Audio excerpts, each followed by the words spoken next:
Hello, everyone, and welcome to another episode of Smart Tips. I'm Avi Hersenberg, head of partnerships here at SmartSuite, and this week I'm excited to share with you how you can use the address field type and then use it within a map view in SmartSuite. So let's take a look how. So when you're within SmartSuite, obviously one of the most unique things about SmartSuite is the amount of custom fields that we have. And so if you're going to set up a new field type, you'll see we have over 40 field types. And the idea over here is that all these field types are data validated. And so let's take the address field type, which is our topic for this week. When you want to set up an address field type to collect the address of a potential lead prospect or just collect an address for whatever purpose, first of all, there's multiple customization settings. And so you can either have the single line that allows you to easily just type in, and as you type in, it will autofill and validate the address that it actually exists and it's connected to Google Maps. Or you can have a multiple line address where you're actually splitting out the street, the apartment, the city, and so on. So this is just a display format on how you want to type it in or see it when you're viewing it. You can also include a map display, similar to the way you see it over here, or I can uncheck this box and it will just be the address without the map display. And then you can obviously, similar to most field types, you can require an entry to this field. So let's start off um, without a map view and in the single line, and we'll add this field. So this is going to be the address field type. And what happens over here is if I start typing in an address, so I can type in 11, and then you'll see over here, as I start typing, the address will come up. Once you see the address properly, you can select it, and you'll see that you have this address over here. And so, same concept. If I go into the record, um, here I have it. So, I have the addresses. This is actually a separate address that I set up earlier. Um, but you get the idea. Like you can scroll in and you'll find the address here. It's probably down here with context. There we go, address. So here it is. Obviously, it's powered by Google. Now, if we change the field display and include a map view, that will actually include a map view right under the address. So you can kind of see it and it takes you to Google if you click on it.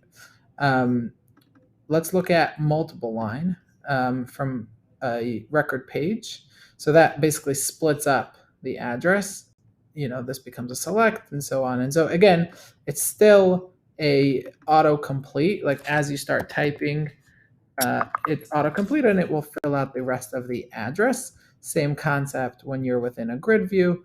If I want to now update this address, since I'm broken out, I can have it's showing up like the broken out. But if I start typing, um, it pulls in the address, it fills everything in, done, and so on. Now, where the address fields become really powerful is when you set up a map view.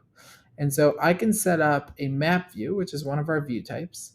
And the map view will actually show me, and you can set up the different settings over here, but you choose which address you want to use. So I can choose, since I have multiple addresses, I can choose which ones I want to choose.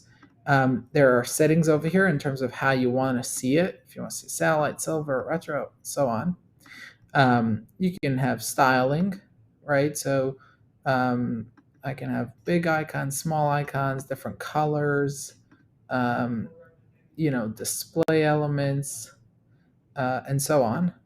You can also control the look radius over here. And then you have the toolbar up top over here. You have your sorting, filters, groupings. So you can filter and only say, I want to see specific addresses. See over here, I have two addresses. Now, this becomes, one specific use case that I've seen, for example, would be we had a customer in the construction industry that wanted to make sure that he had enough contractors near all of his sites.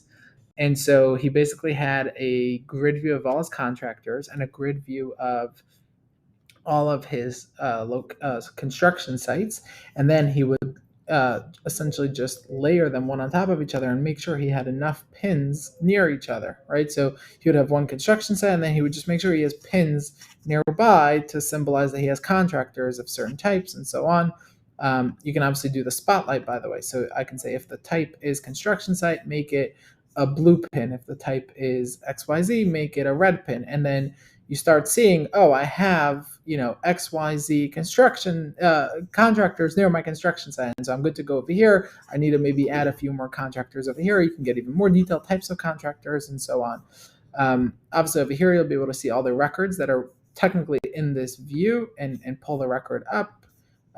Same concept. If you click over here, you can get directions to this location, or you can get the expanded view of the record. And so, I think this is maybe an overlooked aspect of the platform, but many people don't realize how powerful address fields can be for so many different use cases. So I hope you enjoyed this episode of Smart Tips. Let us know if you want us to cover any specific topics in future Smart Tip videos, and don't forget to subscribe to our YouTube channel so you don't miss a future Smart Tip video. Take care, and we'll see you on the next episode.